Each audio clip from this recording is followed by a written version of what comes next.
Hello, hello, hello, how are you getting on? Sean Ferrick here for Trek Culture, and well, we knew this was going to be a big weekend for news. New York Comic Con 2022, we've had so many things drop, but we're going to break them up into separate videos because frankly there's so much to get through. This video, we are going through the Star Trek Picard Season 3 trailer, and oh my god. Now, we were promised a lot, we got a lot, so what I'm going to do is I'm going to go through it in sequence, okay? We're going to break down the trailer as it is. Odds are, from the thumbnail of this video, you know some of the surprises that are coming, but... So we open up in 10 Forward, Guinan's bar on Earth, with Picard sitting down to what he thinks is going to be a nice meal. He is interrupted almost straight away. Now, if you look behind him, you'll see there's a photo of Ray Charles on the wall, there is a photo of TNG era Guinan on the wall, and what looks to be a photo of Picard and Guinan from Generations as well. Just actually behind him, through the slats, there is the Delta, and in that there looks to be a TOS refit 1701 from the movies above the words Frontier Day, and that I think is going to come back a little bit later on in the trailer. We cut to a nice overhead shot of the new USS Titan. So the Titan has kept its registry of NYCC 80102 with an A suffix at the end of it. We don't know what happened to the original Titan as of yet, but obviously it's done something notable to be given an A at the end of the registry. Stargazer gets a new registry altogether, and same as the Defiant got a new registry between the TOS ship and the one that we're so familiar with from Deep Space Nine. Methinks there's going to be big deeds that the Titan will do between its appearances in Star Trek Lower Decks and its child, its offspring, its next one along in Star Trek Picard. When the design of the Titan was revealed in that last teaser, there was a veritable storm online of opinions left, right and center. And hey look, if you don't like the ship, fine, no problem at all. I did like it. I was a little kind of like, oh, I was thrown by the design of the deflector dish. It benefits a lot from this trailer of being able to see it. Top, starboard, port, aft and fore. It's just, I really like the design because I can see power and the classic side of it in this trailer. Now, in a voiceover, we get Crusher saying, "We are being hunted." This is put over footage of Raffi running around what we believe is the streets of Freecloud. Now, to really prove the point of them being hunted, the Titan is flying through a nebula and they are being pursued. A ship emerges from the nebula. This ship is going to be known as the Shrike, and it is a mean looking vessel. It's got 4 large pointed wings and a central core section that is kind of almost evocative of the deflector dish of the Star Drive section of the Enterprise D in the middle of it, in a kind of a quick blink and you'll miss it moment, but this thing looks mean. Now, the villain who has been teased along the way is revealed in this trailer. It's Vadic, going to be played by Amanda Plummer. Amanda Plummer, you will probably know from movies like, So I Married an Axe Murderer or Pulp Fiction. I actually first saw her in an episode of Battlestar Galactica where she played an Oracle, which was just fairly wonderful. Now, she is also the daughter of the late Christopher Plummer, who we would all know as General Chang from Star Trek VI: The Undiscovered Country, so there's already a Star Trek connection there. She makes a crack to Picard about how precise he is with his timekeeping, and me personally, that evoked memories of Star Trek Generations and Soren and how time is the fire in which we burn. Now, the trailer, which had been so serious up to this point, just slides in a tiny bit of humour to break the tension, and you wouldn't have thought that Worf was going to be the one to crack the joke, and yet this is so funny. We get the full reveal of Worf standing on the transporter pad with Riker just behind him. Worf, the pacifist?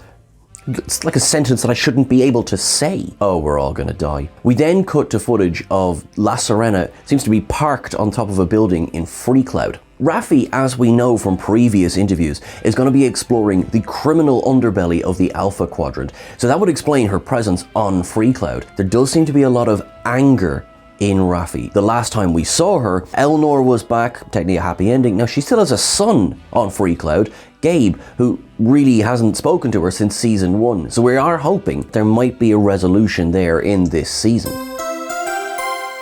We see Picard and Crusher interacting with each other, which Crusher says, it'll be like it always was, with many attempts on your life. Which, when you think about it, yeah, I mean, Starfleet captains really do have an awful lot of people trying to kill them all the time. Picard does say, though, that thankfully he got Riker, he got Worf, and he's cut out by Geordi, who says, you got them roped into this too?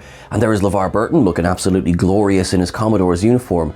And just behind him, now, although it's not clear, we know that with Geordi, his daughter Alandra LaForge is stationed with him. Alandra is being played by Mika Burton, who is LeVar Burton's real-life daughter. She's an actress. She's been on Critical Role for like 5 years as well. She's hosted several of these Star Trek Day events. Fantastic to see life and art imitating each other here. So that's just wonderful. She's also not the only LaForge offspring in this trailer. But before we get to that, there's a quick scene of a fight on the surface of Freecloud, which looks to be between Raffi and Worf. Raffi is actually holding a Riemann-style knife from Star Trek Nemesis. Worf, pacifist as he is, plants her on her ass and says, I used to be like her, full of rage. There's also a quick shot. It looks like Worf headbutts her. Now, Worf enthusiasts will remember that the last time Worf headbutted a human, he shattered their spine. Either he's learned to pull his punches, or Raffi's an awful lot stronger than we give her credit for. Back on board the Titan, then, Admiral Picard gives Ensign Sidney LaForge the order to get out of here as quick as possible. Ensign LaForge is being played by Ashley Sharp Chestnut, who will be playing the other LaForge daughter. So we got 2 LaForge daughters in this series. I'm delighted. I was looking forward to having just Geordi back. Now we've got the whole clan. You know, remains to be seen who their mother is. In Q's alternate timeline, Leah Brahms was their mother. Not sure how that story is going to go, so we'll see. We'll see. Deanna comments on the fact that the ship is full of darkness, absolute darkness, and we get some close-up shots of Vadic looking particularly menacing. Earlier, I mentioned a poster for Frontier Day.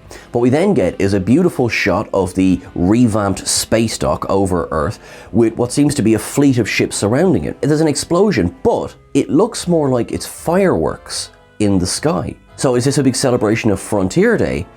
And is this something to do with this? The Enterprise F from Star Trek Online, designed originally by Adam Eel and rebuilt recently by Thomas Morone, is now canon. Did y'all hear me scream when that flew through the screen? Because like this video will air a little bit later. So if last night you heard someone just screaming maniacally at one point, that was me reacting to the Enterprise F being made canon in Star Trek Picard Season 3. Delighted. And it is the original, it's the Odyssey class design, which is very like the USS Verity from the Countdown comic, which preceded Star Trek Picard's first season. Thank you again, Chris, for that one. Very much appreciated. The bridge of the Enterprise in Star Trek Online has gone through a redesign.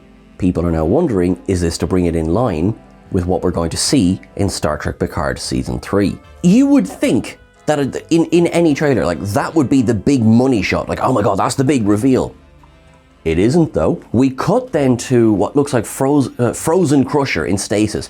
I actually suspect that this is how we will meet Crusher in Season 3, because we know that they are going to save her because of the distress call that is sent out. I think they'll find her in stasis and awaken her. I don't think that will be how she... I don't think she's going to die and be frozen or something like that. Certainly not at the start of the season anyway. Vadic seems to really personally hate Picard because she is all about her vengeance, but we don't know for what. You know, what has Picard done to her that she is seeking such vengeance? Because I think it's safe to say they're hunting down each of the crew of the Enterprise D, or at least the bridge crew. That makes me worried. So we do get a scene very then of an injured Seven looking particularly pissed off. And then it goes to Riker saying, fire everything we've got, and he is not happy. Before this, we had a shot of Deanna standing in a corridor lit with red light, and then what looks like the blast of an explosion. We have seen online several iterations of people saying, don't think the TNG cast are safe in this season. I'm going to say this right now. Have the Rikers and Troys not been through enough? If Deanna dies in this season, I don't know if I can take that. It leaves me quite worried for some of the fates of these characters. We then almost finish the trailer with a shot of Raffi from behind slamming her hand down on a rail in La Sirena. And then we get Professor James Moriarty. Yes, Daniel Davis returns to the role that he left 30 years ago when he was off flying with the Countess Regina Bartholomew in the little holocube on the Enterprise D. And yet here he is, he's cocking a gun saying, hello my friends, and oh my god, what? This is incredible, because how is he there? Where is he? Because the last we knew, he was stored in that holo device on the Enterprise D. The Enterprise D star drive section went boom, so hopefully, well, seemingly, it was not in the star drive section, it was in the saucer section. But that means someone thought to pick up that cube and bring it with them to wherever they end up. Now, it's hard to tell where Moriarty is in this scene. Is he perhaps on La Sirena? Is he a hologram? Maybe he is this season's versions of the Rios holograms. Is he on board the Titan? Is he on board the Enterprise F? We don't know yet. Is he, in fact, not a hologram? Now, not that he is human, flesh and blood, but could he be an android? If only there was someone who would be able to have some experience in positronic creatures. My friends, Brent Spiner is returning as Lore. Lore is back. Season 3 of Picard. Now, we had wondered since season 1 and we saw B4 disassembled in the Daystrom Institute what had become of Lore. We just knew from descriptions that he had been disassembled and that was it. So obviously somebody's gone to the trouble of reassembling and reactivating him. It is Brent Spiner with more or less modern day looking Brent Spiner. He's got white hair and he's got, he looks older, but he's still got the yellow eyes. So I don't think it's much of a stretch to think that Lore went out and skinned someone. Now think about it, the precedent is there, Star Trek First Contact, and the Borg Queen was trying to graft human skin onto Data's exoskeleton, or endoskeleton. Lore seems like someone who wouldn't blink at that, but I love that it's Geordi who recognizes him and says the name. It's just simply just goes, Lore. And there's Lore standing there, he's in the EPS control room, and we don't know what he's doing there. We don't know if he's working with Vadic, which would make sense. Perhaps Lore has hired Vadic, who knows? Who knows? I don't know. I am just, there's